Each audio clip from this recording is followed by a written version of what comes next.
Ayan guys, magluto po tayo ng ginataang crabs. Yan po yung mga sahog natin. Siyempre po yung crabs. And then, ayan, meron po tayong mga peritong isda. And then, meron po tayong gulay, sibuyas, kamatis, gata, at pampalasa po natin. Yan po. Igisa po natin muna ang ating crabs sa kawali. Unahin po natin yung bawang sibuyas. Tapos yung crabs po, yan. Igigisa po natin siya sa mantika na may bawang at sibuyas. Yan. Ngayon po, pag nakita na po natin siya na kulay orange, yan. Kulay orange na po yung kulay ng crabs. Lalagay na po natin yung ating gata. Yan. Papakuloan po natin yung crabs natin sa ginataan na niyog. Yan po. Hanggang po sa malutong mabuti yung crabs. Tapos po, yan, kumukulo na po siya. Ngayon, hayaan lang po natin siyang kumulong mabuti habang nakatakip po yung ating kawali.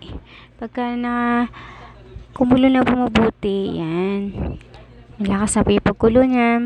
Maluluto na rin po yung crabs. Pwede na rin po natin mamaya ilagay yung ating gulay pagka kumulo na po yan mabuti. Yan, nilagyan na po natin ang ating gulay na pangpakbet na gulay yung ginamit natin. Isang kalabasa po, meron siyang okra, sitaw, talong, yung pangpakbet din po talaga na gulay.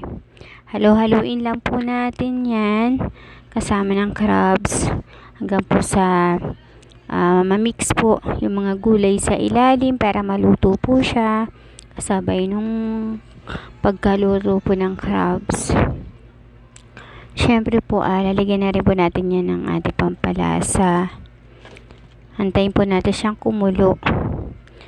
Yan, pag kumukulo-kulo na po siya, halu-haluin lang po natin ulit hanggang sa makita na po natin na lumalambot yung bawat gulay na ating sinahog. Yan po, habang kumukulo po siya, hinahalo-halo po natin. Yan, halo-halo po is life sa pagluluto para po mapantay po yung luto niya. Yan, kumukulo na po, malambot na rin po yung gulay. Luto na po yan, malapit na po siyang hanguin. At pwede na po natin siyang ihain sa ating lamesa. Yan na po, luto na po ang ating ginataang crabs. Kain na po tayo.